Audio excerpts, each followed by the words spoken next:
देखिए पीएनसी में मैं आपके कुछ सजेशन जो आपको दे सकता हूँ वो ये दे सकता हूँ कि जब आप क्वेश्चन पढ़ें उस क्वेश्चन को आप अपनी आसपास की चीज़ों से या खुद से रिलेट करके करने की कोशिश करें। अपने पॉइंट ऑफ व्यू के अकॉर्डिंग उसको अगर आप सोचेंगे, अपने आप को उस सिचुएशन में रख कर कि आप अगर होते, आपको क्या चीज़ पहले सेलेक्ट करनी चाहिए थी, क्या आप अरेंज कर रहे हैं तो कैसे आप थिंग्स को अरेंज करेंगे या सेलेक्ट करेंगे, तो उससे थोड़ा सा आसानी हो जाती है क्वेश्चंस के केसेस बनाकर सोचने के अंदर, राइट। चलिए let's start with the first question. Let's read the question together. The students S1 S2 till S10, 10 students हैं, are to be divided into 3 groups ABC। बहुत बढ़िया, हमें 10 बच्चों को 3 ग्रुप्स में A, B और C नाम के 3 ग्रुप्स में डिवाइड करना है। Such that each group has at least 1 student, her group में कम से कम एक स्टूडेंट तो होना ही चाहिए। एंड द ग्रुप C, इस ग्रुप के अंदर एक रेस्ट्रिक्शन और है कि एक स्टूडेंट तो होना ही चाहिए और मैक्सिमम 3 बच्चे हो सकते हैं, 3 से ज़्यादा स्टूडेंट्स इसमें नहीं हो सकते हैं, right. Then the total number of possibilities of forming such groups, ऐसे कितने तरीके से हम ये ग्रुप्स बना सकते हैं ये हमें डिसाइड करना है, राइट। तो इसमें मुझे जो लग रहा है अपना बेस्ट तरीका ये है कि अपन C ग्रुप में कितने स्टूडेंट्स हैं उसके केसेस बना लेते हैं। लेट से देखिए एटलीस्ट 1 तो होना ही चाहिए, तो हम पहला केस मान लेते हैं कि C के अंदर there are 1 student in C, तो इसका मतलब A और B में इफेक्टिवली 9 स्टूडेंट्स होने चाहिए।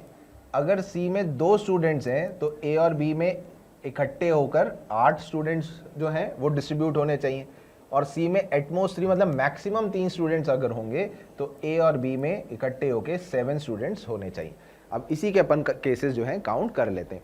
लेट से हमने कहा कि 10 स्टूडेंट्स थे और C में जो है एक स्टूडेंट था, तो अकॉर्डिंग टू दैट हम पहले 10C1 से एक स्टूडेंट सेलेक्ट कर लेते हैं, करेक्ट।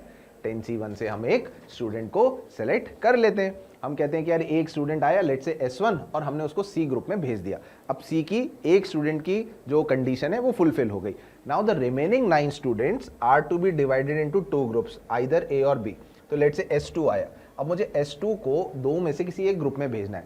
तो मैं अगर S2 को बोलूंगा यार A और B ग्रुप खाली हैं, तो तुम या तो A में चले जाओ या B में चले जाओ। तो कितने तरीके हैं मुझे उस सेकंड स्टूडेंट को 2 ग्रुप्स में भेजने के? 2 तरीके हैं। तो I have 2 choices for S2 to be sent in either A और B। ऐसे ही S3 को भेजने की भी 2 ही चॉइसेस आएंगी, या तो वो A में जाएगा या वो B में जाएगा। तो ऐसे टोटल 9 स्टूडेंट्स बचे हुए थे, तो 9 के 9 स्टूडेंट्स के लिए मेरे 2 इंटू 2 इंटू 2 टोटल 2 की पावर 9 केसेस होंगे। पर इन 2 की 9 केसेस में बेटा one of the case will be when सारे स्टूडेंट्स को हमने A ग्रुप में भेज दिया और B ग्रुप में एक भी नहीं गया। भाई 2 चॉइस थी ना, जैसे S2 को सेंड करने की 2 चॉइस थी कि यार तुम तो A में जाओ या B में जाओ। ऐसे हर स्टूडेंट को भेजने के 2 चॉइसेस थे। तो मैं जब लेट से एक केस इस 2 की पावर 9 में ऐसा होगा जब मैंने हर स्टूडेंट को A ग्रुप में भेज दिया, जबकि इनिशियल कंडीशन है कि every group should contain at least 1। तो एक वो केस जब B में कोई भी स्टूडेंट नहीं गया, वो मेरे लिए नॉट रिक्वायर्ड केस है, वो सब्ट्रैक्ट करूंगा। और ऐसी एक केस आएगा जब सारे स्टूडेंट्स B में चले गए और A में कोई नहीं गया। तो इन टोटल में से आई will subtract those 2 cases, right. Similarly, second case, when the C group contains 2 students, so out of 10 I will select any 2.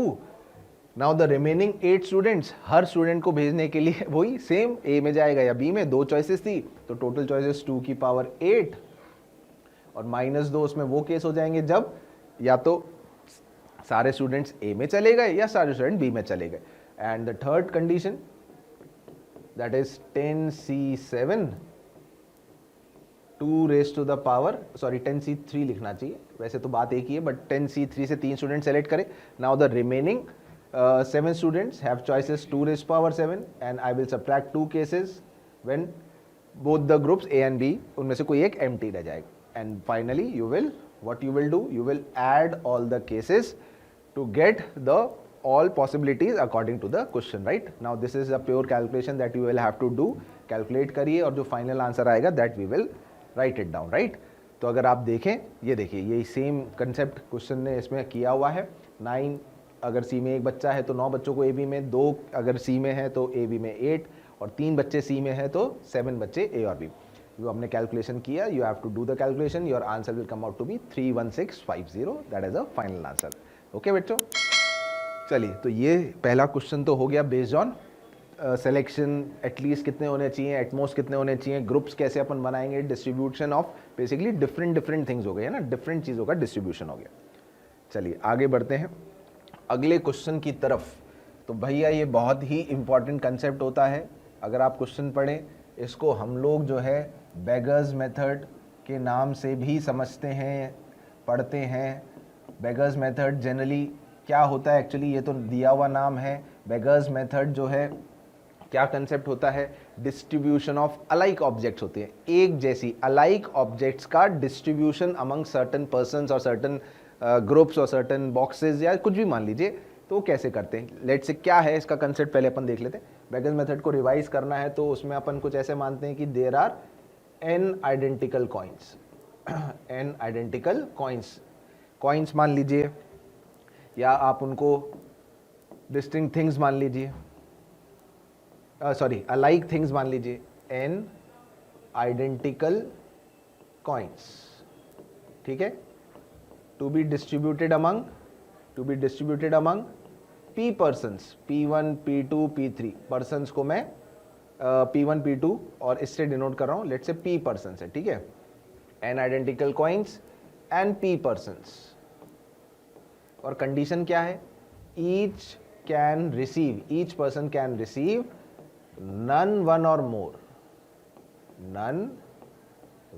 or more coin.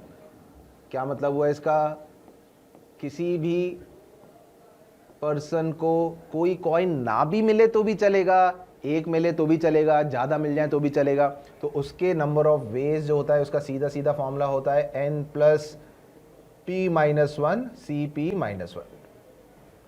तो बेगर्स मेथड के क्वेश्चन में हमको ये जज करना कि आइडेंटिकल चीज़ें क्या हैं जिनको डिस्ट्रीब्यूट कर रहे हैं और डिफरेंट क्या हैं जिनको पर्सन्स मानना है, वही सबसे बड़ी फाइट होती है। वो समझ में आ जाता है तो हम बहुत इजीली इस फॉर्मूले से डिस्ट्रीब्यूट कर सकते हैं। लेट्स से अब हमारा क्वेश्चन क्या पढ़ते हैं, देखते हैं कैसे अप्लाई होगा उसमें। Number of positive integral solutions, positive integral इसका मतलब X Y Z positive integers होने चाहिए, और ऐसे पॉजिटिव इंटीजर्स का जो प्रोडक्ट है वो 24 होना चाहिए। अगर मैं 24 का प्राइम फैक्टराइजेशन करूं 8 इंटू 3 मतलब 2 क्यूब इंटू 3 की पावर 1। अब देखिए पॉजिटिव इंटीजर मतलब एक्स वाई जेड नेगेटिव तो है नहीं, ये बहुत अच्छी बात है क्योंकि केसेस उसी वे में हमारे बढ़ जाते। अभी हमें सिर्फ वो केस बनाने जब एक्स वाई जेड पॉजिटिव है। तो यार अगर जैसे मैं आपको एक केस बताऊं तो क्या 1 इंटू 8 इंटू 3 इसकी वन ऑफ द पॉसिबिलिटीज हो सकती है, तो आप कहेंगे बिल्कुल सर हो सकती है, 1 into 8 into 3 is one of the such cases जो अपन इसमें यूज कर सकते हैं, करेक्ट।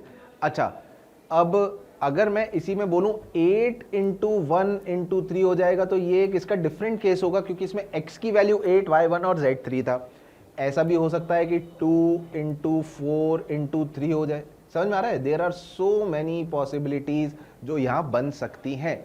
अब हम कैसे वो सारी पॉसिबिलिटीज काउंट करें, तो अगर आप ध्यान से सोचे तो हम कर क्या रहे हैं, हम एक बॉक्स है, उस बॉक्स के अंदर लेट से हम ऐसे मान लेते हैं कि 3 बार 2 2 2 पड़ा हुआ है ना, कॉइन्स मान लो या कार्ड्स मान लो, कार्ड्स हैं जिनके ऊपर 3 कार्ड्स हैं, सब पे 2 2 2 लिखा हुआ है आइडेंटिकल, और एक दूसरा बॉक्स है उसमें एक 3 का कार्ड है, राइट। अब मुझे ये जो 2 के कार्ड हैं, कितने कार्ड हैं 3, इन तीनों को एक्स वाई जेड को डिस्ट्रीब्यूट करना है। सोच के देखो, अगर मैंने इस 2 को x को दे दिया, इस 2 को y को दे दिया और इस 2 को z को दे दिया, तो x को वैल्यू 2 मिल गई, y को 2 मिल गई, z को 2, और ये बांटने जरूरी हैं, तभी इन तीनों को जब मैं डिस्ट्रीब्यूट करूंगा तो उनका इफेक्टिव जो प्रोडक्ट होगा वो 8 बनेगा। अब ऐसा तो कोई जरूरी नहीं है कि तीनों कार्ड तीनों अलग अलग लोगों को जाने, तो एक तरीके से 3 identical things are to be distributed among 3 persons where each can receive none one और मोर, किसी को ना भी दो और 2 कार्ड उठा के y को दे दो तो y के पास इफेक्टिव वैल्यू 4 चली गई, z के पास इफेक्टिव वैल्यू 2 चली गई, ऐसा भी हो सकता है। तो what you have to do, 3 identical coins are to be distributed among 3 persons, तो n की वैल्यू फॉर्मूले के अकॉर्डिंग हो गई 3, पर्सन्स हो गए पर्सन भी हो गए 3, राइट। तो हम अगर बेगर्स मेथड लगाएं तो कितने तरीके आएंगे भाई, n plus P minus one C P minus one. ये तो पहले वाले बॉक्स का डिस्ट्रीब्यूशन हो गया अमंग 3 पर्सन्स इनटू, अब अगर मैं इस वाले बॉक्स में देखूं तो इसमें तो एक ही कार्ड है, अब इस एक कार्ड को 3 लोगों में बांटना है, तो इसके अकॉर्डिंग यहां पर n की वैल्यू मेरे पास हो गई 1, p अभी भी कितना था, 3 था, तो फॉर्मूला हो जाएगा n plus P minus one C P minus one. और इन दोनों की पॉसिबिलिटीज डिस्ट्रीब्यूशन को मल्टीप्लाई करके टोटल केसेस पे हम पहुंच जाएंगे। तो पहले में आंसर कितना आ गया बेटा, 6 minus one 5c2 into 3c2, 5c2 हो गया 10, 3c2 हो गया 3, तो टोटल केसेस कितने हो गए, 30 केसेस। तो there are how many possible solutions of XYZ, there are 30 possible triplets या सोल्यूशंस जो बन सकते हैं यदि XYZ का प्रोडक्ट आपको 24 करना है। अब हम 30 केस बनाते तो यार ये तो बहुत लेंदी हो जाता, जबकि इस मेथड से सॉल्व करना बहुत फास्ट कैलकुलेशन हम बेसिकली कर सकते हैं इस क्वेश्चन। क्लियर है, समझ में आया सबको? तो ये देखिए सेम वही वाला तरीका है जो मैं आपको बता रहा था। आई होप आपको रिवाइज हुआ होगा, और जिन्होंने नहीं भी पढ़ा है तो शायद उनको समझ में आया होगा कैसे करते हैं इस टाइप के क्वेश्चंस को। चलिए आगे चलते हैं अगले क्वेश्चन की तरफ। नाउ द नेक्स्ट क्वेश्चन जो पूछा गया था हमसे, let's read the question. A scientific committee is to be formed from 6 Indians and 8 foreigners. 6 तो भैया हिंदुस्तानी लोग हैं, और 6 हैं यार, 8 लिख दिए, सॉरी, करेक्शन कर लें, करेक्शन यहाँ से।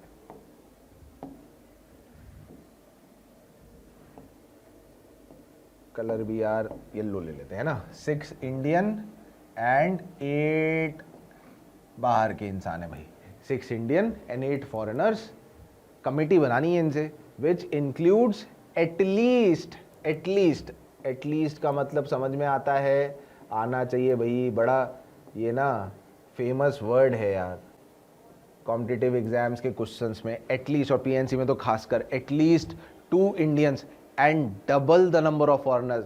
जितने हिंदुस्तानी लेने हैं उनके डबल हमें फॉरेनर्स सेलेक्ट करने हैं, ऐसी कंडीशन दे रखी है। Then the number of ways the committee can be formed, तो वो जो कमेटी बनेगी कितने तरीके से हम उस कमेटी को बना सकते हैं। तो भैया कमेटी बनाने के लिए इंसानों की ज़रूरत पड़ने वाली है, और इंसानों को सेलेक्ट करने के लिए कुछ कंडीशंस दे रखी हैं, तो केसेस तो बनाने पड़ेंगे। ऐसा हो सकता है कि हम 2 इंडियंस को सेलेक्ट करें, क्योंकि हमें एटलीस्ट 2 इंडियंस क्वेश्चन में रेस्ट्रिक्शन है, करने ही करने हैं। तो अगर 2 इंडियन सेलेक्ट होंगे तो ये पक्का है कि 4 फॉरेनर सेलेक्ट हुए होंगे। अगर 4 इंडियन सेलेक्ट हुए होंगे तो पक्का 8 फॉरेनर सेलेक्ट हुए होंगे। अरे यार 3 इंडियंस का केस रह गया, चलो यहाँ बना लेते। ऐसा भी हो सकता है 3 इंडियन सेलेक्ट करें तो 6 फॉरेनर्स, दुगने करने हैं ना भाई, जितने इंडियन उनके दुगने फॉरेनर्स सेलेक्ट करने हैं। बस हो गया हमारा काम। अब सिलेक्शन करना है कमिटी बनाने के लिए, we just have to select. 2 Indian select करने के लिए अवेलेबल कितने हैं भाई, 6, तो क्या लिखेंगे बताओ, 6C2 से कोई से भी 2 इंडियन सेलेक्ट कर लिए, इंटू 8C4 से कोई से भी 4 फॉरेनर सेलेक्ट कर लिए, या फिर 6C4 से 4 इंडियन सेलेक्ट करे तो 8C8 से 8 के 8 फॉरेनर लेने पड़ेंगे। और अगर 6C3 से 3 इंडियन सेलेक्ट करे तो 8C6 से आपको 6 फॉरेनर लेने पड़े।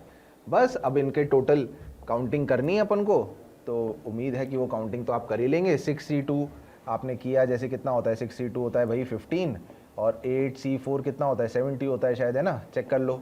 6C4 फिर से 15 हो गया, 8C8 कितना 1 हो गया, 6C3 कितना 20 होता है, और 8C6 कितना हो गया, 7 4 28 हो गया, राइट। तो ये सारी चीज़ें हमने मल्टीप्लाई कर ली और फाइनली ऐड कर ली, ऐड करके हमारे पास बढ़िया से एक नंबर मिल जाएगा, right. One of the options जो है वो मैच कर जाएगा, शायद 1625 आता है। Let's see the calculations. हाँ बिल्कुल सही है ना, ये देखो वही बिल्कुल सेम जो अभी अपन ने समझा, वही वाले 3 केसेस बने, और वो 3 केसेस बनकर कैलकुलेट करना है 1625, जो कि लिखा था कौन से ऑप्शन में, 3rd ऑप्शन में, तो ये इसका आंसर आ जाएगा। तो अगर आप देखें तो यार ऐसे क्वेश्चंस तो अगर हम बेसिक थ्योरी पढ़े हैं क्लास में, और क्वेश्चंस की अगर अपन ऐसे बढ़िया बढ़िया क्वेश्चंस PYQ से ही प्रैक्टिस कर ले, अपनी मॉड्यूल थोड़ी बहुत प्रैक्टिस करके चले जाएं, तो यार बिल्कुल हम अटेम्प्ट कर सकते हैं ऐसे क्वेश्चंस, है ना। तो बिल्कुल डरना नहीं है यार, क्वेश्चंस करके जाने, क्योंकि क्वेश्चंस पीएनसी प्रोबेबिलिटी के बढ़िया से आते हैं। और अगर आप थोड़ा सा भी लॉजिकली सोच के जाएंगे जैसा मैं आपको सिखा रहा हूँ, तो आप ज़रूर इसके क्वेश्चन अटेम्प्ट कर पाएंगे। चलिए आगे बढ़ते हैं भाई, अगले क्वेश्चन के ऊपर आते हैं। Now let's read the question again. यार ये इस टाइप के देखो केसेस बनाने वाले क्वेश्चन कितने बार आए हैं ना, तो ऐसे क्वेश्चन इंपॉर्टेंट हो जाते हैं। हम इसलिए इस टाइप के क्वेश्चन थोड़े से ज़्यादा जो है आज के सेशन में ले रहे हैं। क्या है, there are 15 players in a cricket team. ठीक है भाई, एक क्रिकेट टीम में 15 प्लेयर्स हैं, जिनमें से उसने मेंशन किया हुआ है 6 तो भाई बॉलर्स हैं, BOW लिख लेते हैं ना, और 7 जो है वो बैट्समैन है, BAT लिख लेते हैं, और कितने हैं, 2 विकेट कीपर हैं, 2W से डिनोट हम कर लेते हैं। करेक्ट, अलग अलग लोग हैं, 6 bowlers, 7 batsman and 2 wicket keepers. Then the number of ways a team of 11 players. भाई हम जानते हैं यार, वैसे तो इसने लिख दिया है क्रिकेट टीम के अंदर, ये तो उनका स्क्वाड है, जैसे वर्ल्ड कप का स्क्वाड होता है, 15-15 हर जने स्क्वाड सेलेक्ट करते हैं, तो ये तो स्क्वाड है। और उस स्क्वाड के से हमें जब मैच खेलने जाना है तो 11 खिलाड़ियों को सेलेक्ट करना है, 11 players, so as to include. अब कंडीशन शुरू हो गई कि यार उस टीम को बैलेंस करने के लिए आपको एटलीस्ट 4 बॉलर, कम से कम 4 बॉलर तो लेने लेने। तो जो एटलीस्ट वाली कंडीशन है ना, मैं यार लिख लेता हूँ यार, ये है ना, हमें यहाँ पर एटलीस्ट लिखते हैं। देखो आप, मैं अभी जो आपको कह रहा था यार, ये पीएनसी प्रोबेबिलिटी में ना बहुत काम करते हैं यार ये ऐसी, एटलीस्ट और एटमोस्ट। तो एटलीस्ट हमें 4 बॉलर तो लेने ही लेने, और 5 हमें बैट्समैन लेने ही लेने, और हमें कम से कम 1 विकेट कीपर तो सेलेक्ट करना ही करना है। 5, 4, 9 और 10 ऐसे देखे तो 10 ही हुए हैं ये।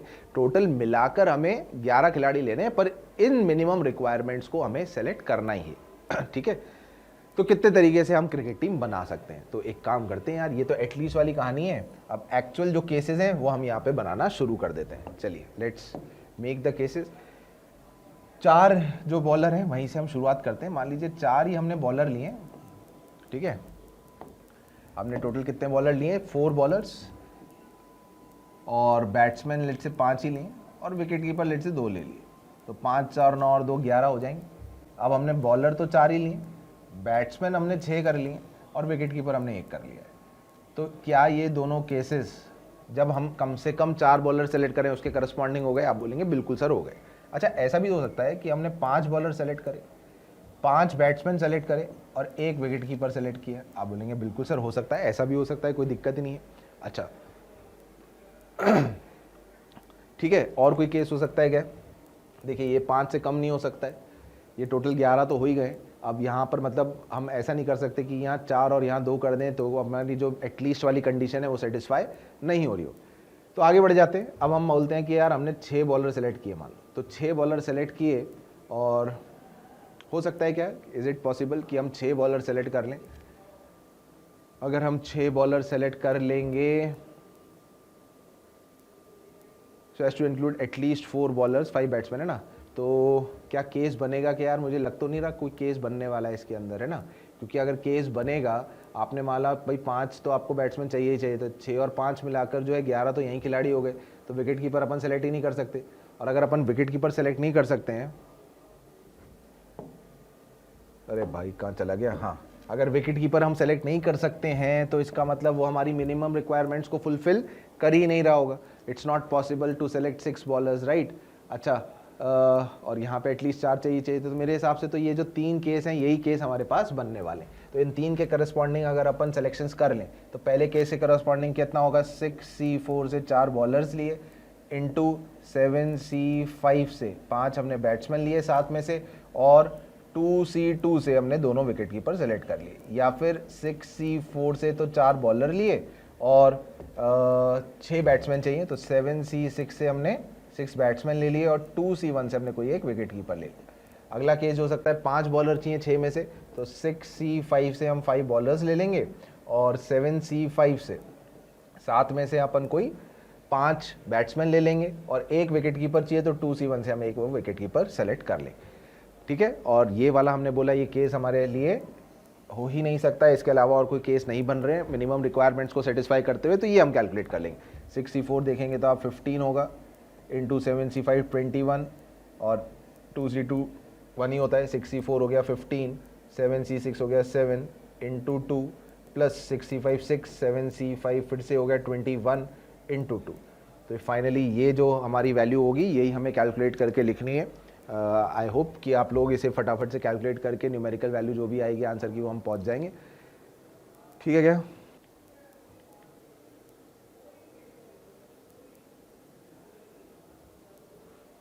इसको आप सॉल्व करिए। आंसर जो है इसका क्वेश्चन का कितना आना चाहिए भाई? 777 आना चाहिए। ठीक है, तो the final answer for this question will come out to be 777। ठीक है, चलिए आगे बढ़ते हैं अगले क्वेश्चन की तरफ। अब यार ये जो क्वेश्चन है ये देखो यार कितना सिंपल क्वेश्चन पूछा हुआ है। एक तो इसमें सीधा सीधा जो है एक तरीके से एनपीआर और एनसीआर के जो हम फॉर्मूले पढ़ते हैं वो अप्लाई करने हैं और ढंग से बस कैलकुलेट करके आर की वैल्यू तक पहुंचना है। तो आई होप कि आप फटाफट से इसको सॉल्व कर रहे होंगे।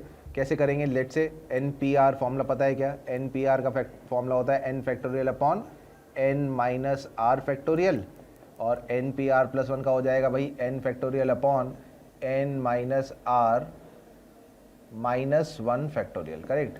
तो अगर इसको सॉल्व करें तो एन फैक्टोरियल से एन फैक्टोरियल तो कैंसिल हो जाएगा। अच्छा, अब एन माइनस आर और एन माइनस आर माइनस 1 में ये एन माइनस आर माइनस 1 इससे एक टर्म कम है, तो ये पूरी फैक्टोरियल कैंसिल होके यहाँ सिर्फ रह जाएगा 1 upon N minus R is equals to 1 upon 1। तो N minus R comes out to be 1। This is the first equation that we are getting. Now what we'll do, we'll make an equation of this that is N factorial upon R factorial into N minus R factorial is equals to N factorial upon NCR का formula लगा रहे हैं अब हम, R minus 1 factorial into N minus are plus 1 factorial. Again if you will see N factorial तो cancel ही हो जाएगा बेटा। आर फैक्टोरियल और आर माइनस 1 में 1 अपॉन आर रह जाएगा, और N minus R factorial N minus are plus 1, एक टर्म ये एन माइनस आर से आगे थी तो इसकी last term n minus are plus 1 will be remaining. तो we will be getting n minus are plus 1 is equals to r. That is the second equation that we are getting, and because question has asked the value of r, so we will do nothing but just put the value of n from the first equation in the second equation. The value of n is 1 plus r minus r plus 1 is equals to r. तो simplify करते ही हमें r की value इसमें कितनी मिल गई बच्चों? r की value हमें इसमें 2 मिल गई है। अरे भाई यहाँ आ गया मैंने, आर की वैल्यू हमें कितनी मिल गई बेटा? 2 मिल गई। तो the correct answer is written in option number 4, that will be the correct answer. Clear है? बिल्कुल सीधा सा फॉर्मूला बेस्ड क्वेश्चन है, बहुत आराम से जल्दी से अपन इसको करेक्ट सॉल्व कर सकते हैं। चलो आगे बढ़े, नेक्स्ट क्वेश्चन पढ़ते हैं। चलिए अब ये बढ़िया क्वेश्चन है, ज्योमेट्रिकल अपन ऐसा बोलते हैं, ज्योमेट्री से रिलेटेड जो है ज्योमेट्रिकल प्रॉब्लम्स, वो पीएनसी में जो पूछा गया, number of triangles, straight lines, rectangles, है ना, इस टाइप के क्वेश्चंस आते हैं। तो देखें, पढ़ें क्वेश्चन ध्यान से। क्या है? Consider a rectangle A B C D having 5, 7, 6, 9 points in the interior of the line segments A B C D B C D. बना लेते हैं यार भाई, है ना, एक काम करते हैं, जो हमसे बोल रहा है वो हम रेक्टेंगल बना लेते हैं।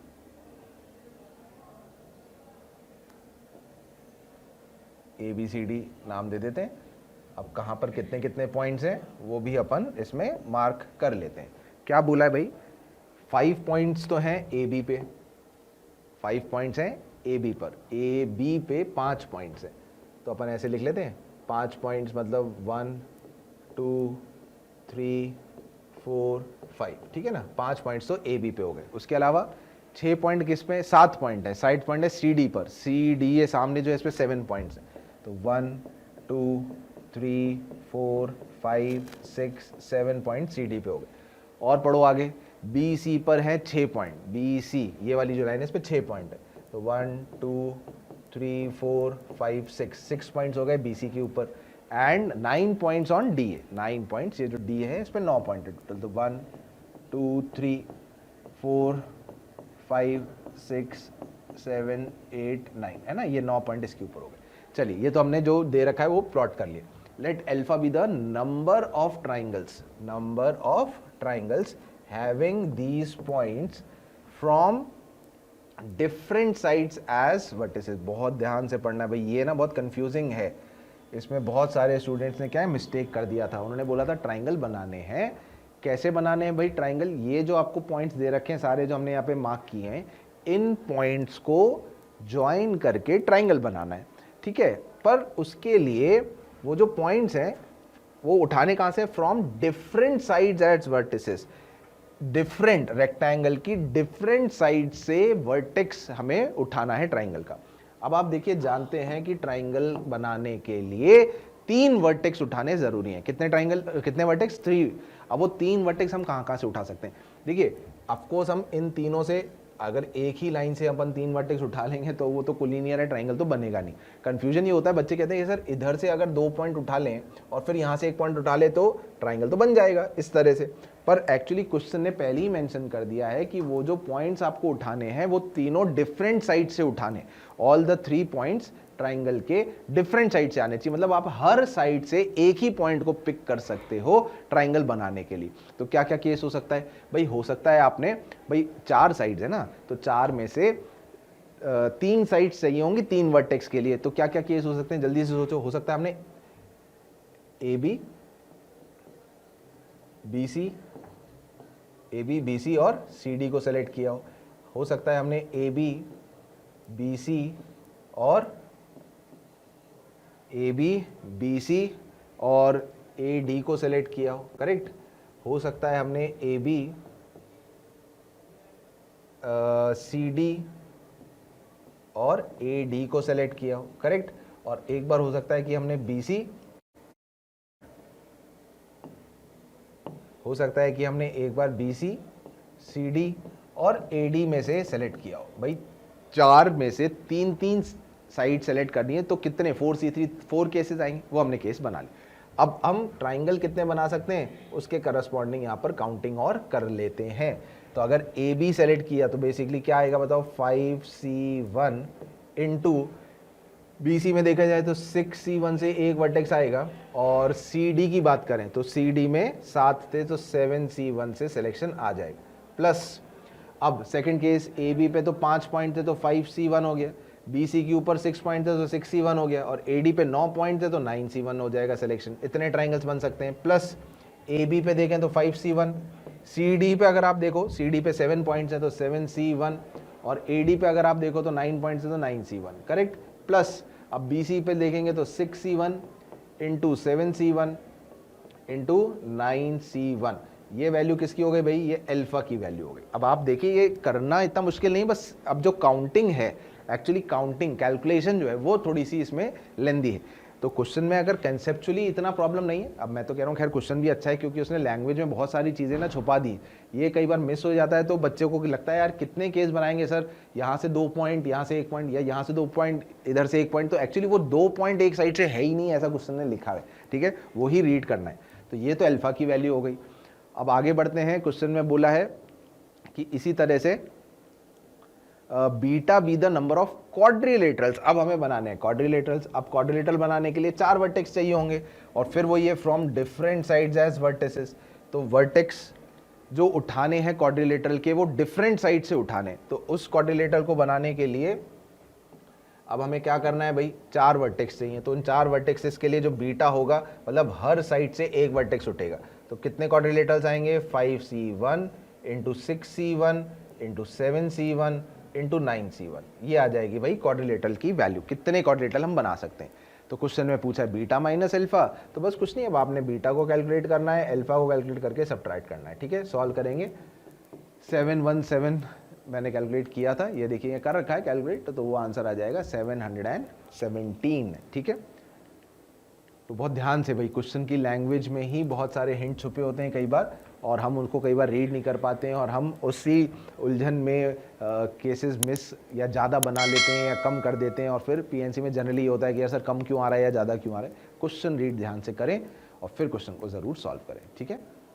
आगे बढ़ते हैं, चलो भाई नेक्स्ट कंसेप्ट पे आ जाते हैं, जिसे हम कहते हैं समेशन ऑफ नंबर्स। क्वेश्चन क्या कह रहा है, sum of all the 4 digit distinct numbers that can be formed with the digits. आपको 4 डिजिट्स दिए हैं, 1 2 2 बार रिपीट हो रहा है, 3, इनसे बनने वाले जितने भी 4 डिजिट के डिस्टिंक्ट नंबर्स होंगे उनका सबका सम हमें कैलकुलेट करना है। अरे भाई कितने नंबर होंगे, सबसे पहले तो I think 4 factorial by 2 factorial 12 number बनेंगे, उन 12 नंबर्स का हमें सम कैलकुलेट करना है। तो क्या कर सकते हैं, देखिए इसमें बेस्ट तरीका क्या होता है, अगर अपन 1 को यहाँ फिक्स करें यूनिट्स प्लेस पर, राइट, यूनिटरी मेथड कहते हैं हम, अगर हम 1 को यूनिट प्लेस पे फिक्स करें तो 1 यूनिट प्लेस पर कितनी बार फिक्स होगा, जितने तरीके से आप इन 3 प्लेसेस को अरेंज कर सकते हैं। इन 3 प्लेसेस को अरेंज करने के लिए कितनी चॉइसेस हैं, 3 फैक्टोरियल बाय 2 फैक्टोरियल। ये 2 फैक्टोरियल क्यों आया, आइडेंटिकल चीज़ें, आई थिंक आपको याद है कि अगर हमें नंबर ऑफ थिंग्स अरेंज करनी है जिनमें से कुछ चीज़ें आइडेंटिकल हैं, तो जितनी चीज़ें आइडेंटिकल होती हैं उतने फैक्टोरियल से नीचे डिवाइड करना होता है। तो that means 1 enjoys this place मतलब units place, how many times, 3 times. तो भैया जो 1 होगा वो तो हर प्लेस पर इतनी ही बार आएगा। 1 को अगर मैं 10th प्लेस पे रखूंगा तो ये 10th प्लेस पे भी 3 टाइम्स आने वाला है, करेक्ट। तो अगर इस क्वेश्चन में अब मैं सम ड्यू टू 1 निकालूं तो क्या क्या होती है बेटा, एक तो 1 की खुद की फेस वैल्यू होती है, एक 1 की प्लेस वैल्यू होती है सॉरी। तो अगर 1 यूनिट प्लेस पर है, 1 अगर उसकी फेस वैल्यू तो 1 है, और अगर वो यूनिट प्लेस पर है तो उसकी फेस वैल्यू हो गई 10 की पावर 0। अगर वो 10th प्लेस पर है तो उसकी वैल्यू हो गई 10 की पावर 1। 100th प्लेस पे जाएगा तो 10 स्क्वायर, और 1000 प्लेस पे जाएगा तो 10 क्यूब। ये उसकी प्लेस वैल्यू होगी, और वो हर प्लेस पे कितनी कितनी बार रिपीट हो रहा है, 3 टाइम्स। तो जो टोटल सम, भाई सम करेंगे तो 1 अगर यूनिट प्लेस पे 3 बार आएगा, तो जब अपन जोड़ते हैं ऐसे एक के नीचे एक लिख के पुराना तरीका याद करो, तो 1 + 1 + 1 3 बार आएगा ना, वही सम तो लिखा है। 1 3 बार रिपीट होगा, 1s पे भी, 10s पे भी, 100s पे भी, 1000 पे भी। तो ये 1 के कारण जो सम आएगा वो हमने लिख लिया। ऐसे ही अब अगर मैं आपको 2 के कारण पूछूं कि 2 के कारण सम कितना आएगा, तो जब मैंने यहाँ 2 को फिक्स किया तो मेरे पास से एक 2 तो कम हो गया। अब मेरे पास कितने नंबर बचे, 3 नंबर। तो 2 यूनिट्स प्लेस पे कितनी बार रिपीट होगा, 3 factorial, that is 6 times repeat होगा। तो if I ask you what is the sum due to 2, तो that will be 2, it is repeated 6 times on every place, and the place value वो तो same ही आएगी भाई, tense, units, thousands, 100,000, right, ऐसे करके। तो ये उसके कारण 2 के कारण सम हो गया। अब बचा सम ड्यू टू 3। तो अगर सम ड्यू टू 3 की बात करें तो ये चेक कर लेते हैं 3 कितनी बार रिपीट होगा। अगर 3 को किसी भी एक प्लेस पे फिक्स किया तो बाकी 3 नंबर्स को अपन वही 3 factorial by 2 factorial times arrange कर सकते हैं, मतलब 3 हर प्लेस पे 3 बार रिपीट हो रहा होगा। उसकी खुद की फेस वैल्यू 3 है, it is being repeated 3 times on every place, and again the place value will be starting from units place till the thousands place, right। तो जितने नंबर टोटल बनेंगे हमें उन सब का सम करना था, तो हम इन सबको जोड़ देते हैं। अगर अपन इन सबको जोड़ेंगे तो ये तो देखिए कॉमन आ जाएगा, इसका सम कितना आएगा भाई, 1 1 1 1, ये तो इसका सम आ जाएगा। और बाकी ये जो बचा हुआ है, कितना बचा हुआ है, 3 + 6 2 = 12 + 3 3 = 9। तो अगर देखा जाए तो 12 + 12 हो गया 24, तो फाइनल आंसर हो गया 24 टाइम्स 1 1 1 1, राइट। कुछ नहीं है, बस अब ये सिंपली आपको कैलकुलेट करना है और आंसर तक पहुंच जाना है। कितना आंसर आएगा भाई, ये 1 1 1 1 को अगर 24 टाइम्स मल्टीप्लाई करेंगे तो 4 4 4 4 आएगा। उसके बाद यहाँ 2 2 2 2 भी आ जाएगा, तो सम हो जाएगा 4 6 6 6 2 2 6 6 4 2 6 6 4 ऑप्शन नंबर 1 में लिखा हुआ था। So that will be the correct answer. I hope आपको क्लियर है कि कैसे अपन समेशन जो है गिवन नंबर्स का फाइंड करते हैं। अब इसमें चाहे वो डिजिट्स रिपीट हो चाहे ना हो, आप ये वाला जो टेक्निक मैं बता रहा हूँ यूनिटरी मेथड, ये यूज़ करेंगे तो कोई ऐसा क्वेश्चन नहीं है जो आप इसके थ्रू सॉल्व नहीं कर सकते based on this concept. Clear, बहुत बढ़िया बच्चों, आगे बढ़ते हैं हमारे अगले क्वेश्चन की तरफ। अब ये भी यार जो क्वेश्चन है बड़ा कॉमन सा कंसेप्ट के ऊपर रहता है। क्या कह रहा है ये question, the letters of the word mankind, इंसानियत, mankind are written in all possible orders. हम जितने इस लेटर्स, इस वर्ड के लेटर्स को यूज़ करके जितने वर्ड बना सकते हैं, हमने उन सभी वर्ड्स को पॉसिबल ऑर्डर्स में लिख के अरेंज कर दिया in serial order as in English dictionary. Dictionary problems के नाम से हम पढ़ते हैं कि यार डिक्शनरी में जैसे हम वर्ड्स को अरेंज करते हैं, मतलब ऑफकोर्स अल्फ़ाबेटिकल ऑर्डर में, राइट। तो अगर हम वैसा करें तो मैनकाइंड की पोजीशन, उसका सीरियल नंबर क्या होगा। तो यार ये तो पूरा करने के लिए हमें पहले मैनकाइंड के अंदर जो जो अल्फ़ाबेट्स आ रहे हैं उनको अल्फ़ाबेटिकली ऑर्डर में लिखना रहेगा, राइट। कैसे करते हैं बेटा अपन ये क्वेश्चन,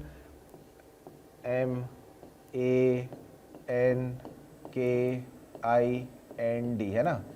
तो अगर अल्फ़ाबेटिकल ऑर्डर में देखें तो ऑफकोर्स आपको पता है भाई सबसे पहले क्या आएगा, ए आएगा, ठीक है, फिर ए बी सी डी ऐसे ही करना होता है, तो फिर डी आएगा, डी एक बार है, ठीक है, फिर A B C D E F G H I J K L M N O P Q R S T ऐसे, ठीक है ना। कितने हैं भाई, 1 2 3 4 5 6 7, 1 2 3 4 5 6 हो गए यार, कौन सा रह गया, कौन सा हमने, अच्छा एन 2 बार है ना, हाँ एन 2 बार है, मैनकाइंड में एन 2 बार है, राइट, एक लेटर रिपीट भी हो रहा है। तो ये हमने 7 लेटर्स लिख लिए। अब हमें इनसे डिक्शनरी बनानी है, जब तक कि मैनकाइंड ना बने तब तक हमें डिक्शनरी फॉर्म करते जानी है। चलिए लेट स्टार्ट। अब इंग्लिश डिक्शनरी हमेशा ऑफ कोर्स ए से स्टार्ट होगी पहले। अब जब ए से स्टार्ट होगी तो हमारे पास आगे 1 2 3 4 5 6 पोजीशंस खाली रह जाएंगी। अब मैनकाइंड आने से पहले ए से स्टार्ट होने वाले जितने वर्ड्स हैं वो मैनकाइंड से सीरियल नंबर में ऊपर होंगे डिक्शनरी के अकॉर्डिंग, राइट। तो क्योंकि मैनकाइंड की पोजीशन निकालनी है तो हमें ये देखना पड़ेगा कि ए से स्टार्ट होने वाले कितने वर्ड्स बनेंगे। तो अगर ए के अलावा देखे जाए 1 2 3 4 5 6 लेटर्स को अरेंज करने के how many ways are there, 6 factorial upon 2 factorial because 2 letters are repeated. तो 720/2 करें तो 360 वर्ड्स बनेंगे which will be starting with A and that will be coming before mankind, M से पहले। सिमिलरली जब मैं डी रखूंगा तो डी से भी स्टार्ट होने वाले आई थिंक 360 ही वर्ड्स बनने वाले हैं। आई रखूंगा starting with I, again 360 words will be there. Then starting with K करेंगे तो अगेन 360 वर्ड्स आएंगे। अब जैसे ही मैनकाइंड के लिए एम आएगा तो मैं अलर्ट हो जाऊंगा और एम को फिक्स कर दूंगा क्योंकि मुझे वर्ड तो मैनकाइंड ही चाहिए। तो एम की पोजीशन जैसे ही फिक्स हो गई मैंने उसको कट कर दिया, राइट, डिक्शनरी में। अब डिक्शनरी के लिए, डिक्शनरी आपको पता है ना, एक लेटर फिक्स होने के बाद अब अगले सेकंड पोजीशन से सेम डिक्शनरी के वर्ड्स बनाने स्टार्ट करते हैं। अगला क्या है, मैनकाइंड में ए ही आएगा, तो यार हमें मैनकाइंड के लिए ए ही चाहिए था और पोजीशन भी ए आएगी, तो इसका मतलब इसकी पोजीशन भी फिक्स हो गई, ये खत्म हो गया। अब हमारी पोजीशन डी ने हत्याई ली, हमें कौन सा लेटर चाहिए, यहाँ पर एन चाहिए, एन चाहिए जबकि डी आ रहा है, तो इसका मतलब डी से स्टार्ट होने वाले 1 2 3 4 1 2 3 4 कितने वर्ड्स बनेंगे भाई, डी रखा हुआ है तो 4 factorial upon 2 factorial that is 12 words will be form. Now according to our dictionary M has been fixed, A has been fixed. अब डी के बाद अगला कौन आएगा, आई, जबकि हमें एन चाहिए तो इसका मतलब 12 यहाँ से और बनेंगे। फिर एम खत्म हो चुका है, ए फिक्स हो चुका है, आई के बाद अल्फाबेटिकल ऑर्डर में के आएगा तो के भी हमें नहीं चाहिए, तो 12 वर्ड्स यहाँ से और एक्स्ट्रा बनने वाले। एम फिक्स हो गया, ए फिक्स हो गया अल्फाबेटिकल ऑर्डर में। अब के बाद क्या आएगा बेटा, एन ही आएगा और मैनकाइंड में हमें एन ही चाहिए था। अब इस बात से नहीं परेशान होना सर कौन सा एन, अरे वो दोनों तो आइडेंटिकल है, कोई सा भी एक रख दो। जैसे ही आपने एक रखा ये भी कैंसिल हो गया। अब एन के बाद हमें के चाहिए था, जबकि अल्फाबेटिकल ऑर्डर में अब क्या आएगा बेटा, डी आएगा। तो डी आएगा तो कितनी पोजीशन खाली है, 3। डी आएगा, 3 लेटर्स जो हैं वो तीनों डिस्टिंक्ट हैं। अब 3 लेटर्स को अरेंज करने के 3 फैक्टोरियल वेज आएंगे तो टोटल 6 वर्ड्स यहाँ से बनने वाले हैं, ठीक है। यहाँ से मैं आगे कंटिन्यू कर रहा हूँ। अब एम ऑलरेडी फिक्स हो चुका है भाई, ए फिक्स हो चुका है, एक एन फिक्स हो चुका है। अब डी के बाद अगला पोजीशन आई से वर्ड स्टार्ट होगा, आई से स्टार्ट होगा और हमें क्या चाहिए, एन के बाद के चाहिए, तो इसका मतलब यहाँ पर अभी भी 3 पोजीशंस पहले भरी जाएंगी 6 वेज से। Now after this M A N and N के बाद नाउ अल्फाबेटिकल ऑर्डर में पक्का के आएगा और मैनकाइंड के हिसाब से मुझे के ही चाहिए था, तो आई विल कट के फ्रॉम हियर कि के भी फिक्स हो गया है। अब के फिक्स होते ही अब अल्फाबेटिकल ऑर्डर में डी आएगा, जबकि मुझे आई चाहिए था, तो यहाँ पर डी अगर मैं रखूँगा तो 2 पोजीशंस को भरने के 2 तरीके आएंगे। नेक्स्ट एम ए एन के ये फिक्स हो चुके हैं और डी के बाद अब मेरे पास आई आएगा ना, डी के बाद आई आएगा और मुझे के बाद आई ही चाहिए था, तो इसका मतलब ये लेटर भी फिक्स हो गया, आई को मैंने यहाँ से कैंसिल कर दिया। अब अल्फाबेटिकल ऑर्डर में मुझे पहले एन चाहिए, आएगा डी पर, तो डी आएगा तो एक पोजीशन भरने का एक तरीका होगा। नेक्स्ट एम ए एन के आई फिक्स हो गया, डी के बाद अब एन की ही बारी है तो एन फिक्स हो गया यहाँ से और फिर ये डी आएगा। ऑटोमेटिकली ये एक पोजीशन, इसकी खुद की एक पोजीशन काउंट करनी पड़ेगी। सो दैट्स हाउ हमें क्या करना पड़ेगा बेटा, ये टोटल इतने मैनकाइंड से पहले सीरियल नंबर अगर देखें तो इतने वर्ड्स बन चुके हैं and one position of Mankind, ये हमको टोटल काउंट करनी पड़ेगी। ठीक है, वही 360 60 12 12 62 काउंट करेंगे तो टोटल एडअप करने पे 1492 इसका पोजीशन या इसकी रैंक बोल लो या इसका सीरियल नंबर बोल लो मिलेगा, अगर इंग्लिश डिक्शनरी में हम जमाएंगे तो। क्लियर है? Many questions of such nature of such genre have been asked in mains. एक मैंने आपको कराया, आप जरूर प्रैक्टिस करिएगा। और भी क्वेश्चन जो पीवाईक्यू के थ्रू हैं, पीवाईक्यू हैं, इसी के थ्रू जो हमने तरीका सीखा वो आपसे सॉल्व हो जाएंगे। राइट, चलिए आगे बढ़ते हैं हमारे अगले क्वेश्चन की तरफ। क्या बोल रहा है भाई, क्वेश्चन पढ़ें। Numbers are to be formed between 1000 and 3000। अच्छा, 1000 से 3000 के बीच के नंबर्स हमें बनाने हैं और वो नंबर किससे डिवाइड होने चाहिए? 4 से डिवाइड होने चाहिए। अब what is the divisibility of 4? जैसी क्वेश्चन आए दिमाग में घूम जाना चाहिए। Last two digits must be divisible by 4। सही है क्या? Last two digits must be divisible, ये 4 की डिविजिबिलिटी होती है। और कौन से डिजिट्स का यूज करना है? आपको कुछ नंबर्स प्रोवाइड कर दिए हैं 1 2 3 4 5 6 विदाउट रिपीटेशन, और रिपीटेशन अलाउड नहीं है। तो ऐसे कितने नंबर बनेंगे? तो ठीक है यार, केस बना लेते हैं। अगर अपन लास्ट के 2 डिजिट्स की बात कर रहे हैं और 4 की डिविजिबिलिटी है, तो हम पहले इन लास्ट के 2 नंबर्स पे क्या क्या केस हो सकते हैं वो फिक्स कर लेते हैं। राइट, लेट्स से 1 से स्टार्ट कर रहे हैं, यहाँ पर 1 रख रहे हैं, तो क्या क्या केस आएंगे भाई? 1 2 हो सकता है, 12 हो सकता है, 13 नहीं हो सकता, 14 नहीं हो सकता, 15 नहीं हो सकता, 16 हो सकता है। तो 1 से स्टार्ट होने वाले तो 12 और 16 के आखिरी 2 डिजिट्स। 2 से देखें तो 21 नहीं हो सकता, 23 नहीं हो सकता, 24 हो सकता है भाई, है ना। 24 4 से डिवाइड हो जाता है। 25 नहीं हो सकता, 26 नहीं हो सकता। 3 से देखें तो 32 आएगा, 34 35 36 आएगा। राइट, अच्छा ये 3 के खत्म। 4 से देखें तो 41 ना, 42 नहीं होता, 43 नहीं होता, 44 रिपीट तो कोई कर ही नहीं सकते, 45 नहीं होता, 46 नहीं होता। 4 से तो कोई स्टार्ट होगा ही नहीं। 5 से देखें तो 52 हो जाएगा बेटा, एक है ना, 52 आ जाएगा, एक 56 आ जाएगा। करेक्ट, अच्छा। और अब 6 से देखें तो 62 नहीं होता है, 64 जो होता है वो भी 64 हो जाता है। 62 हो जाएगा क्या? नहीं होगा, है ना। 62 नहीं होगा, 64 हो जाएगा ना। 64 का एक केस यहाँ बन जाएगा। ठीक है, 65 नहीं होगा और काम खत्म हो गया। ठीक है, कितने केस आ रहे हैं हमारे पास? 1 2 3 4 5 6 7 8 केस आ रहे हैं। ठीक, अब अगर लेट से यहां पर 12 था, है ना, लास्ट के 2 डिजिट्स में 12 है, हमें इसका भी ध्यान रखना है कि हमारा नंबर 1000 से 3000 के बीच में बने। तो अगर 12 है तो हमारे ऑप्शन में से 1 और 2 तो ऑप्शन में से कट गए। अब हमारे पास नंबर बचे 3 4 5 और 6। अब हमारे पास 3 4 5 6 बचे, तो 3 4 5 6 में से कोई ना कोई एक नंबर तो यहाँ आएगा ही आएगा। कोई भी एक नंबर यहाँ रखोगे तो क्या वो नंबर 3000 से बड़ा हो जाएगा? इसका मतलब ये केस पॉसिबल नहीं होगा।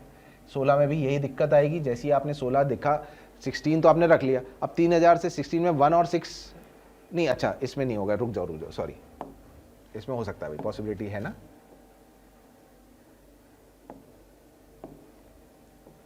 हाँ, 16 में हमारे पास से क्या क्या कैंसिल हो गया भाई? 1 और 6 कैंसिल हो गया। अब अवेलेबल कौन से नंबर्स हैं लिख लेते हैं, 2 3 4 5, ये नंबर्स अवेलेबल। तो इस पोजीशन पर अब आपको 2 को सेट करना ही करना पड़ेगा। जैसे ही आप 2 को सेट करोगे, क्योंकि 3000 से बड़ा नहीं चाहिए और 1000 से बड़ा नंबर चाहिए, तो अब इस पोजीशन के लिए कितने नंबर आपके पास अवेलेबल हैं? टोटल 3 नंबर अवेलेबल है। 6 नंबर थे, 6 में से हमने 3 भर दिए, तो इसके लिए 3 अवेलेबल। तो लास्ट में अगर 16 आएगा तो ऐसे 3 नंबर्स हमें मिल जाएंगे। अच्छा, आगे आते हैं 2 4। अब 2 4 मतलब हमारे पास अवेलेबल है 1, 2 नहीं है, 3 है, 4 नहीं है, 5 है और 6 है। ये 4 नंबर्स अवेलेबल। अब हमें नंबर यहाँ पर जो पोजीशन है वो 3 से बड़ी वैल्यू 3 भी नहीं रख सकते हम, और हम 2 और अवेलेबल नहीं तो सिर्फ 1, इस पर अब आप सिर्फ और सिर्फ 1 रख सकते हैं। जैसे ही आप इस पर 1 रखेंगे, अब यहाँ से 1 हमारे पास से कम हो गया और 1 कम हो गया, तो इसके लिए अब आप कोई से भी 3 नंबर रखिए तो 3 नंबर यहाँ से क्रिएट हो जाएंगे। 32 की बात करें तो 3 और 2 तो अब हमारे पास 1 4 5 और 6 नंबर्स अवेलेबल हैं। और अगर हमें 1000 से 3000 के बीच में चाहिए तो यहाँ पे यार 1 को ही फिक्स करना पड़ेगा, बाकी कोई नंबर नहीं आएगा। 1 फिक्स होते ही यहाँ पर फिर से हमारे पास 3 केस बने। अब हमने 3 6 रख दिया तो हमारे पास 1 2 4 और 5 नंबर्स अवेलेबल हैं। अब अगर अपन ध्यान से सोचे तो पहली प्लेस पर आपके पास 2 चॉइस हैं। कितनी चॉइसेस हैं? 2 चॉइसेस। इन दोनों में से कोई सा भी एक नंबर आप यहाँ रख सकते हैं। तो इसके लिए अगर हमारे पास 2 चॉइस अवेलेबल हैं इनटू, और एक नंबर कोई भी कम हो जाएगा और बचेंगे 3 चॉइसेस फिर, तो 2 × 3 तो 6 नंबर इस पे बनेंगे। 5 2 की बात अगर अपन अगर 5 और 2 के करस्पॉन्डिंग, ठीक है ना, मैं ये केस ना यहाँ लिख लेता हूँ, थोड़ा आसानी रह जाएगी हम लोगों को। लास्ट के 2 नंबर्स पे 5 2 है, लास्ट के 2 नंबर्स पे 5 6 है, और लास्ट के यहाँ 2 नंबर्स पे 64 है। तो अगर 5 2 है तो हमारे पास अवेलेबल 1 3 4 और 6 है। और अब इस पे अगर हमें रखना है तो एक ही चॉइस है, आप सिर्फ यहाँ पे 1 ही रख सकते हैं। 1 रख लेंगे तो इसके लिए 3 चॉइसेस आएंगी, तो यहाँ 3 नंबर बने। 5 6 तो 1 2 3 4 ये नंबर्स अवेलेबल हैं। 3000 से छोटे तो इसके लिए 2 चॉइस अवेलेबल होंगी।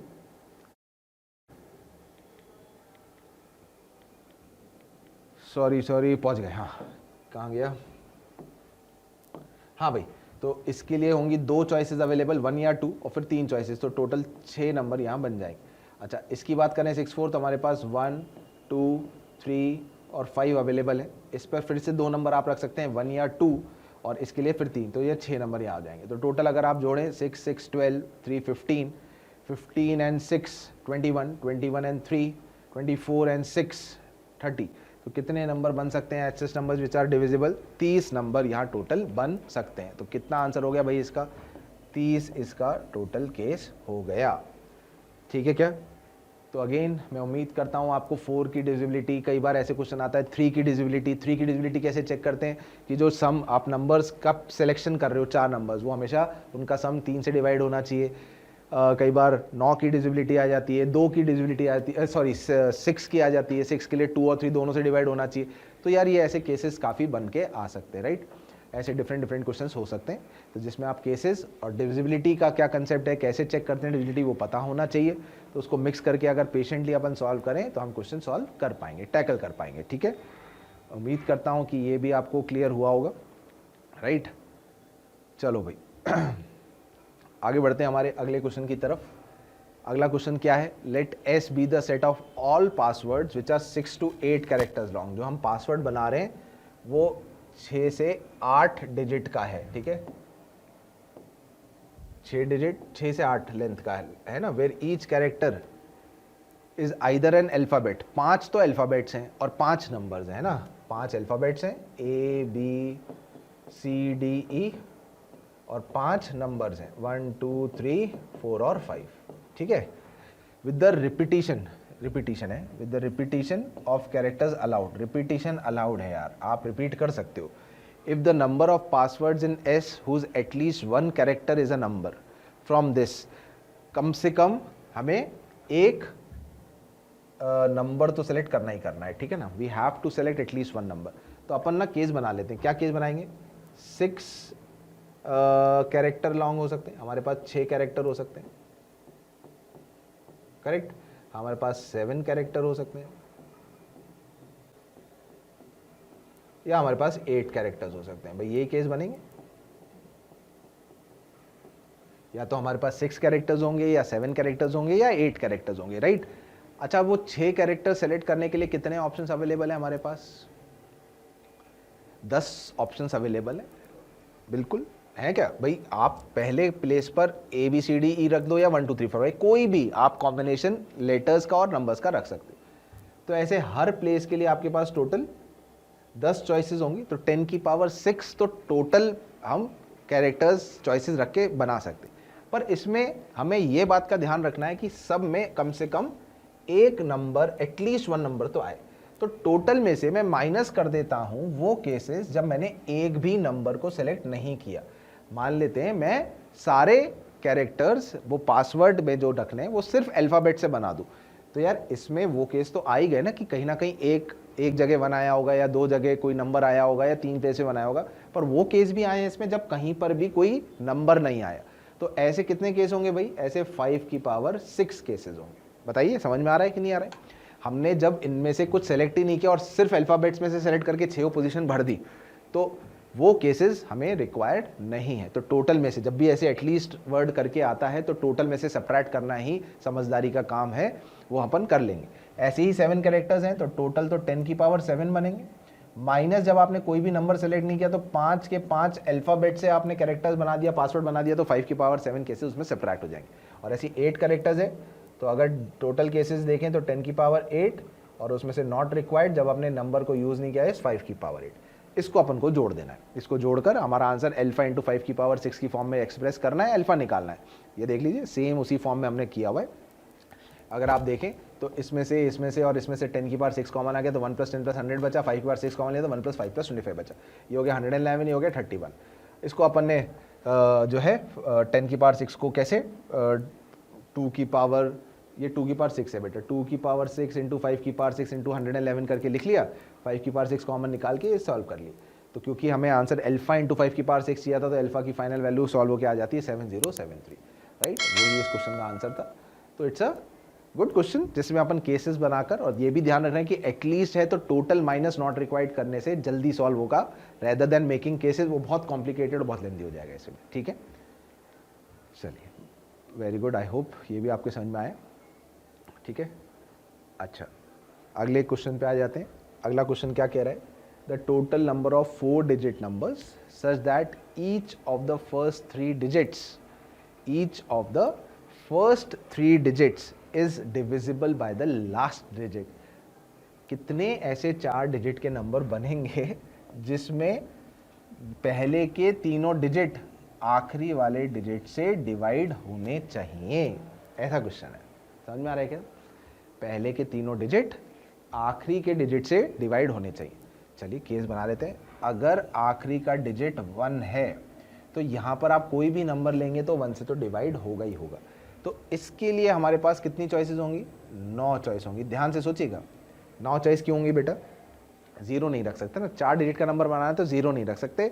0 के अलावा कोई से भी 9 नंबर 1 2 3 4 5 6 7 8 9 रख सकते हैं। इनटू अब आप इस पोजीशन पर तो 10 के 10 नंबर रख सकते हैं, कोई भी नंबर रखिए 1 से वो हमेशा डिवाइड होगा ही होगा, और इसके लिए भी 10 चॉइसेस अवेलेबल। तो टोटल कितने नंबर बन गए भाई? 900 ऐसे नंबर होंगे जिसकी आखिरी प्लेस पे अगर 1 आ रहा है तो जो 4th डिजिट है तो पहले की तीनों डिजिट 4th डिजिट से तो डिवाइड होगी ही होगी, करेक्ट। अच्छा, सेकंड केस पर आ जाते हैं। अब सेकंड केस में हमने आखिरी प्लेस पर 2 सेट कर दिया। अब हमारे पहले की तीनों डिजिट्स 2 से डिवाइड होनी चाहिए, मतलब इवन होनी चाहिए। अब अगर इवन होनी चाहिए तो यार यहाँ पर 0 तो आ नहीं सकता है, तो इसका मतलब इसके लिए 4 ही चॉइसेस रह जाएंगी। अब इसके लिए 4 चॉइसेस रह जाएंगी, और वैसे इवन नंबर कितने हमारे पास? 0 2 4 6 8 5 होते हैं। अब यहाँ 0 भी आ सकता है तो यहाँ के लिए 5 चॉइस होंगी, यहाँ के लिए भी 5 चॉइस हो जाएंगी। कितना हो गया भाई? 5 5 25 इंटू 4 100। 100 नंबर ऐसे बनेंगे जिसमें आखिरी में 2 आ रहा हो। तीसरे केस में पहुँच जाते हैं। तीसरे केस में अब हम आखिरी प्लेस पर 3 रख लेते हैं। अब 3 रख लेते हैं तो 3 की डिविजिबिलिटी वाले नंबर्स रखने, तो पहली प्लेस पर 3 की डिविजिबिलिटी वाले नंबर काउंट करो भाई, 3 6 9 3 नंबर हैं। 0 भी है वैसे तो, पर 0 को फर्स्ट प्लेस पे नहीं रख सकते, तो इसके लिए कितनी चॉइसेस अवेलेबल है? 3, और आगे के लिए एक एक ज़्यादा, 4 इंटू 4, सही है क्या? 4 4 16 3 48 नंबर्स यहाँ हमारे पास बन जाएंगे। फोर्थ केस पे आते हैं। अब फोर्थ केस के लिए 1 2 3 4, आखिरी प्लेस पर हमने 4 को फिक्स किया। तो 4 को फिक्स किया तो ये सारे नंबर 4 से डिवाइड होने चाहिए। 4 के मल्टीपल काउंट करो तो 0 4 और 8 होते हैं। 0 4 और 8, अब पहली प्लेस पर 0 तो आ नहीं सकता, तो 4 और 8 आ सकता है, तो 4 और 8 आ सकता है, तो 2 चॉइस इसके लिए और 3 चॉइस इसके लिए। तो 3 3 9 2 18 नंबर 4 डिजिट के ऐसे बन जाएंगे। फिफ्थ केस पे 1 2 3 4, थोड़ा सा जल्दी से कर लेते हैं हम। आखिरी में यहाँ पे 5 है, तो 5 के मल्टीपल्स कौन कौन है भाई? 0 और 5 है, सही है क्या? 0 और 5 ही हैं। 0 5 के अलावा और कौन सा नंबर रख सकते हैं? तो यहाँ पर तो एक ही चॉइस बची भाई, यहाँ तो एक ही चॉइस बची, और यहाँ के लिए 2 चॉइस बची। तो कितने नंबर बन गए भाई? 4 नंबर बन गए। और मुझे ऐसा क्यों लग रहा है कि आगे 1 2 3 4, अब मैं अगर 6 को रखूँगा तो भी यही कहानी होगी कि नहीं होगी? सोच के देखो। अरे बिल्कुल होगी यार। अब आगे 6 रखो आप, या फिर 7 रखो यहाँ पर, या 8 रखो यहाँ पर, या 9 रखो। अब 6 7 8 9 के सिर्फ 2 ही मल्टीपल हैं, या तो 0 या नंबर इटसेल्फ, और इसके करस्पॉन्डिंग हर बार यहाँ पर एक ही चॉइस आएगी, 0 नहीं रख सकते, और यहाँ पर 2 इंटू 2 चॉइस आएंगी। तो ऐसे नंबर बनेंगे 4, और कितने केस हैं? 1 2 3 4, तो 4 इंटू 4, टोटल 16 केस यहाँ हो जाएंगे। ये भी 4 ही था, इसको भी इसमें शामिल कर सकते हैं, 4 इंटू 5 भी लिख सकते हैं डायरेक्टली 20। इन सब को आपको काउंट कर लेना है और वो आपका फाइनल आंसर आ जाएगा। कितने 4 डिजिट नंबर हो गए भाई? 900 प्लस 1000 1048, 1048 प्लस 18 करेंगे तो 1048, 58 64, 64 और 20 और 64 तो 84, 1084 जैसे करके इसका आंसर 1086। शायद मैंने कुछ कैलकुलेशन में मिस्टेक कर दी, ठीक है ना। 6420 18 था और 48 था, 18 और 48, हाँ ठीक है, मैं शायद कैलकुलेशन 18 हाँ 60 64 66 सॉरी 1086 इसका फाइनल आंसर हमें मिल जाएगा। 1086 4 डिजिट के नंबर हो। क्लियर हुआ भाई? समझ में आया कैसे करना है? बढ़िया क्वेश्चन है, अच्छा क्वेश्चन है, थोड़ा टाइम कंज्यूमिंग हो सकता है टेस्ट के बेसिस पे देखें तो, ठीक है, पर हमें केसेस बनाने की, सॉल्व करने की आदत होनी चाहिए। प्रैक्टिस करेंगे तो ज़रूर कर पाएंगे, ठीक है।